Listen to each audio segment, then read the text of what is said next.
देख रहे हैं लाइव 7। नमस्कार, लाइव 7 विशेष में आपका स्वागत है। मैं हूं ज्ञान रंजन। दोस्तों, विशेष में आज हम बात करेंगे जयराम के खिलाफ ऑपरेशन लोटस तैयार।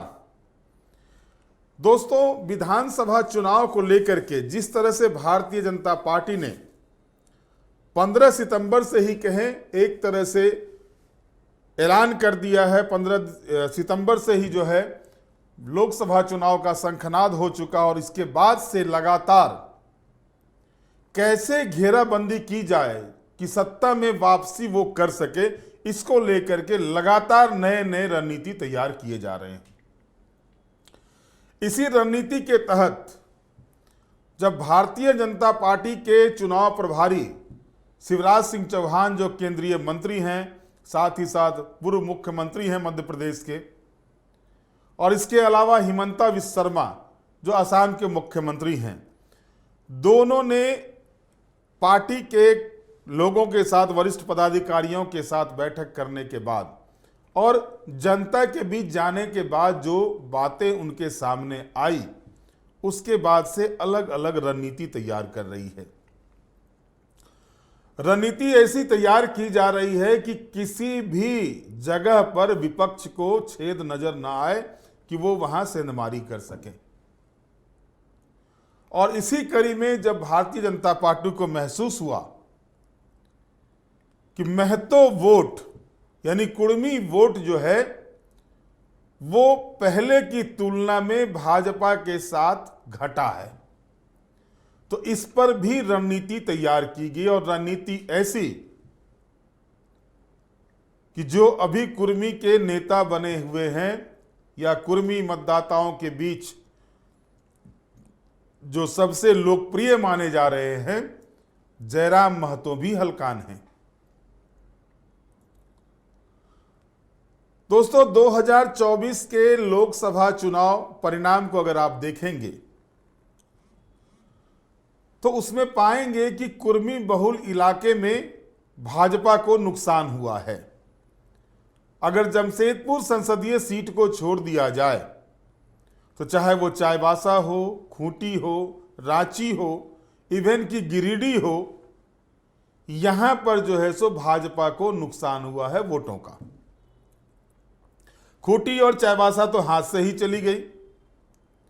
रांची संसदीय सीट जो है वो 1 सवा लाख वोट से निकला। गिरिडीह में कांटे की टक्कर रही, वहां खैर तीनों ही कुर्मी नेता थे।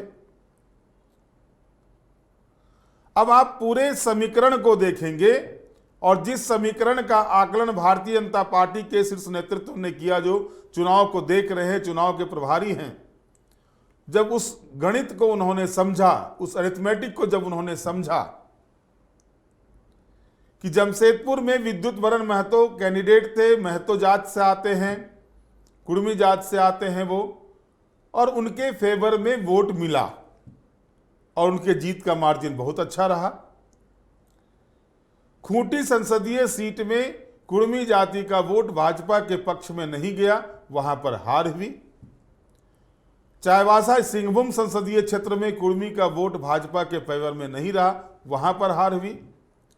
रांची संसदीय सीट में भी अगर आप देखें तो जो जयराम महतो की पार्टी है, उसके जो कैंडिडेट थे देवेंद्र नाथ महतो, उनके फेवर में वोट गया।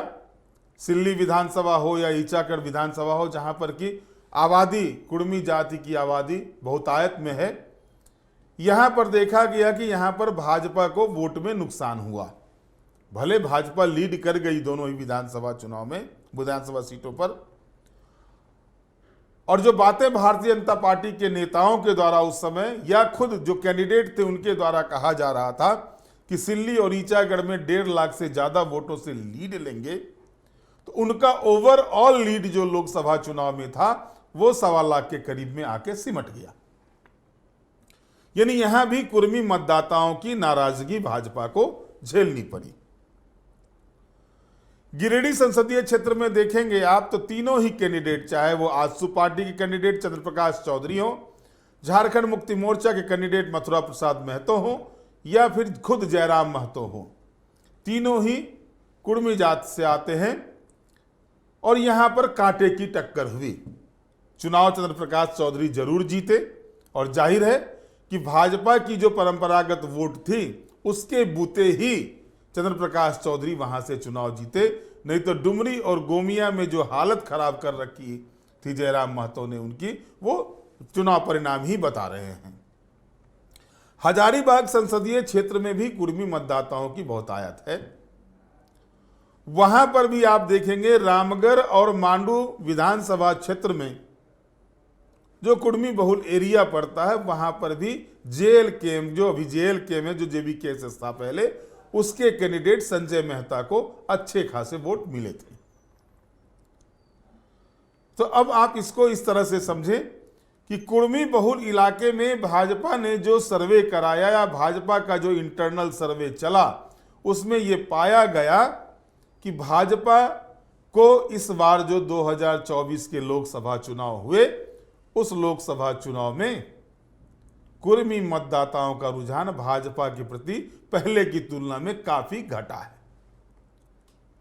अब विधानसभा चुनाव में भी आकलन किया जा रहा था। विधानसभा चुनाव में देखा गया कि सुदेश महतो परेशान है जयराम महतो से। कुर्मी मतदाताओं को साधने के लिए सुदेश महतो सबसे बड़े नेता थे, एनडीए घटक दल में शुरू से रहे, पिछले चुनाव में अलग हुए तो कहीं के नहीं रहे, 2 सीट पर आके सिमट गए 52 पर लड़ने के बाद। तो अब जो प्रेशर पॉलिटिक्स सुदेश महतो के द्वारा भी की जा रही है सीटों को लेकर के फिर से एक मर्तबा, उसको कैसे कुंद किया जाए, एक साथ भारतीय जनता पार्टी इस मोर्चे पर भी काम कर रही है। चाहे वो जयराम महतो की पार्टी हो, सुदेश महतो की पार्टी हो, इंडिया गठबंधन के खिलाफ तो एक तरह से मोर्चाबंदी है ही। यानी कोई भी, जैसा कि मैंने आपको बताया, कोई भी जगह नहीं छोड़ना चाहती है भाजपा जो उनको सत्ता से दूर कर सके। और इसी कड़ी में सबसे ज्यादा अगर महत्वपूर्ण हो जाता है झारखंड के परिप्रेक्ष्य में, खास करके कोल्हान, दक्षिणी छोटा नागपुर, उत्तरी छोटा नागपुर प्रमंडल के इलाके में, तो वो हो जाता है कुर्मी मतदाता। और इस कुर्मी मतदाता को अपने पक्ष में करने के लिए जिस तरह से अचानक से विधानसभा चुनाव के प्रभारी शिवराज सिंह चौहान ने ऐलान किया कि केंद्रीय मंत्रिमंडल में जो है एक कुर्मी जाति का मंत्री शामिल होगा और कुर्मी जाति के मंत्री को ओथ दिलाया जाएगा। यानी इशारा साफ तौर पर था विद्युत वरण महतो का, यहां भी चंद्र प्रकाश चौधरी का नहीं है। आप इसको गौर करेंगे और क्यों नहीं है इसको भी समझने की आवश्यकता है। लगातार सुदेश महतो जो है दिल्ली से लेकर असम तक सीट कैसे उनको ज्यादा से ज्यादा मिले, इस रणनीति को लेकर के वो दिल्ली से असम का दौरा किए, 3 मर्तबा केंद्रीय गृह मंत्री अमित शाह से मिले, लेकिन बातें नहीं बनी। भाजपा 7 से ज्यादा 8 सीटों से ज्यादा देने के पक्ष में आजसू को तैयार नहीं है और आजसू 12-13 सीटों की मांग कर रहा है। और खास करके भाजपा ने साफ तौर पर यह कह दिया है कि ईचागढ़, तमार और चंदन क्यारी सीट का मोह तो आजसू छोड़ ही दे। और उसके बाद से जो है सो आजसू भी एक रणनीति पर काम कर रहा है जिसकी सूचना भारतीय जनता पार्टी के पास है। और उसके बाद एक जो जयराम फैक्टर यहां काम कर रहा था कुर्मी मतदाताओं को लेकर के, और उस फैक्टर को कैसे कुंद किया जाए उस पर रणनीति है। सुदेश महतो अगर दबाव की राजनीति करते हैं उसको लेकर के है। यानी हर चीज पर, हर उस चीज पर जो है सो भारतीय जनता पार्टी रणनीति बना रही है। और इसी रणनीति का हिस्सा है कि अभी जो शिवराज सिंह चौहान ने ऐलान किया है कि कुर्मी जाति से एक मंत्री बनाए जाएंगे केंद्र सरकार में, तो ये कहीं ना कहीं जो है सो एक तरह से कह सकते हैं कि जयराम महतो के लिए और साथ ही साथ जो दबाव सुदेश की तरफ से यानी आजसू पार्टी की तरफ से जाएगा, दोनों को कमजोर करने की एक रणनीति भाजपा ने तैयार की है। 2019 में भाजपा के हाथ से झारखंड की सत्ता चली गई और इसके बाद झारखंड में वापसी कैसे की जाए, क्योंकि भारतीय जनता पार्टी ने देख लिया कि लाख कोशिश करने के बाद भी ट्राइबल वोट्स उनके फेवर में नहीं आ रहे हैं। आज भी ट्राइबल वोट्स झारखंड मुक्ति मोर्चा के फेवर में ज्यादा हैं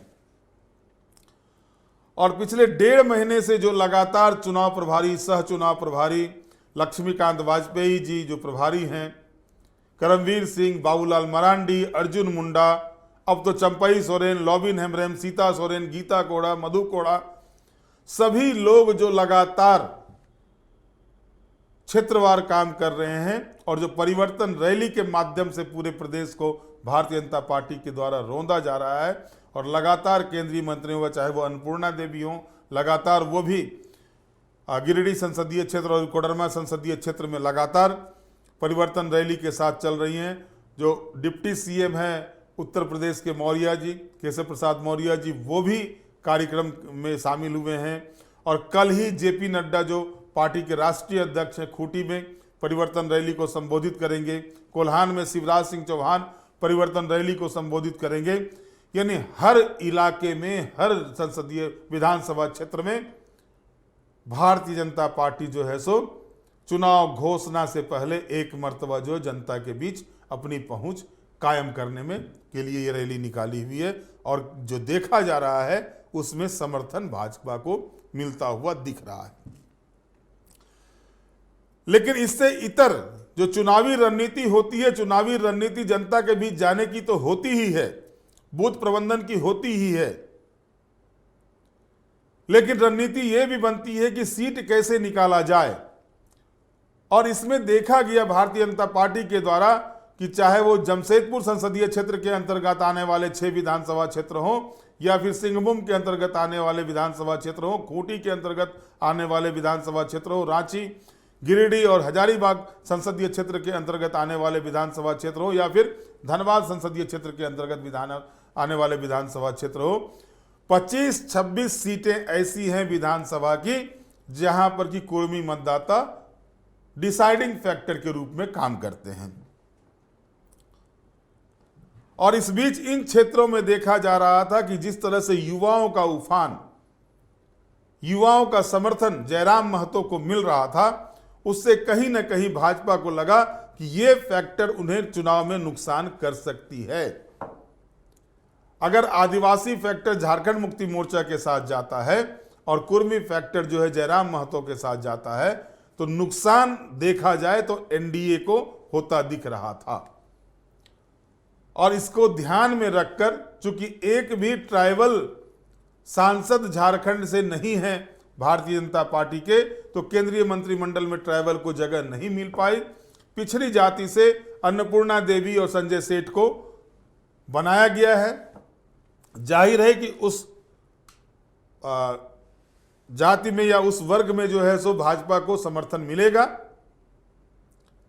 और वहीं दूसरी तरफ जो सबसे बड़ा वोट बैंक जो था आदिवासी के बाद झारखंड में, उस वोट बैंक को कैसे साधा जाए, इसको ध्यान में रख करके ही शिवराज सिंह ने पूरे समीकरण पर गौर करने के बाद शुक्रवार को यह ऐलान किया कि केंद्रीय मंत्रिमंडल में कुर्मी नेता को, कुर्मी सांसद को जगह झारखंड से दी जाएगी। तो जाहिर है कि इसके पीछे की रणनीति आप समझ रहे हैं। यानी आप देखें, संथाल में जाते हैं तो बांग्लादेश घुसपैठ का मामला, डेमोग्राफी चेंज का मामला, इसके बाद हर उस जगह भारतीय जनता पार्टी के नेता पहुंच रहे हैं जहां पर कि उनको लगता है कि उनके साथ लेने से या उनको उनके चेहरे को सामने कर देने से भाजपा को फायदा होता है। तो भारतीय जनता पार्टी के लोग ये भी भूल जाते हैं कि भाई वो तो सजा याफ्ता है, उन पर तो मनी लॉन्ड्रिंग का मामला चल चुका है, वो चुनाव भी नहीं लड़ सकते हैं, लेकिन उनके घर भी जाते हैं, खटिया पर बैठ के उनसे बातें भी कर लेते हैं नेता। तो जो ऑपरेशन लोटस जो होने जा रहा है, ये ऑपरेशन लोटस एक मोर्चे पर नहीं हो रहा है। ऑपरेशन लोटस के 3 विकेट तो आप देख चुके, 4 विकेट माफ कीजिएगा, 3 मैं कह रहा हूं। गीता कोरा, सीता सोरेन, चंपई सोरेन, लॉबिन हेम्ब्रम। अभी उस खेमे में भी ऑपरेशन लोटस चल रहे हैं, क्योंकि कई विधायकों को डर है कि एंटी इनकम्बेंसी उनके ऊपर हावी हो सकता है। क्योंकि 5 साल से झारखंड में हेमंत सोरेन के नेतृत्व में सरकार है, तो जाहिर तौर पर सत्ता के लोगों पर ही ज्यादा एंटी इनकम्बेंसी होता है। और इसके अलावा अगर आप देखेंगे तो जो पिछले चुनाव में देखा गया कि सांसदों के प्रति भी एंटी इनकम्बेंसी दिखा था, जिसका नतीजा था कि भारतीय जनता पार्टी के 2019 के जो चुनाव परिणाम हुए थे उसमें भारतीय जनता पार्टी के सांसदों की जीत का आंकड़ा जो था, जीत का अंतर जो था, वो इस बार की तुलना में काफी ज्यादा था। यानी कहीं ना कहीं एंटी इनकम्बेंसी सांसदों के प्रति भी इस बार दिखाई दी थी। जाहिर है कि 6 महीने के बाद जो विधानसभा के चुनाव होने जा रहे हैं उसमें विधायकों के खिलाफ भी एंटी इनकम्बेंसी दिखेगी। और भारतीय जनता पार्टी जो है इसका भी आकलन कर रही है कि उनके जो सिटिंग एमएलए हैं उनमें से कौन एमएलए ऐसे हैं जिनका जो अपने क्षेत्र में कमजोर हो गए हैं। तो आपको अगर बहुत ज्यादा कैंडिडेट परिवर्तित होते हुए दिखाई देगा तो इसमें भी आपको आश्चर्य करने की आवश्यकता नहीं है। और विजयादशमी के दिन ही कह सकते हैं कि भारतीय जनता पार्टी अपने अधिकांश कैंडिडेट की नाम की घोषणा कर सकती है। भारतीय जनता पार्टी की जो रणनीति है कि ट्राइबल क्षेत्रों पर जो प्रमुख ट्राइबल लीडर्स हैं भारतीय जनता पार्टी के, उनको इस बार चुनावी मैदान में ले जाने की है, चाहे वो अर्जुन मुंडा हो, गीता कोड़ा हो, बाबूलाल मरांडी हो, अरुण उरांव हो, सुदर्शन भगत हो, सीता सोरेन हो या फिर समीर उरांव हो, दिनेश उरांव हो।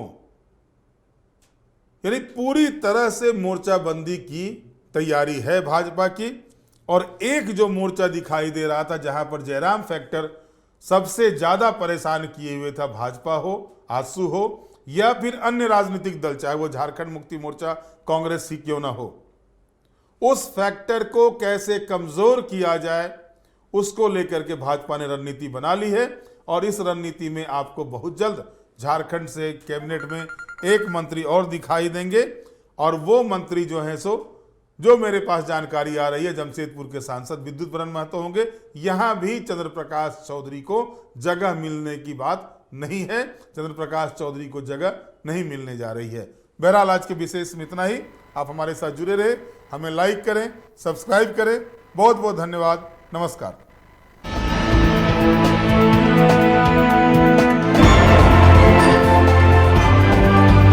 आप देख रहे हैं लाइव 7।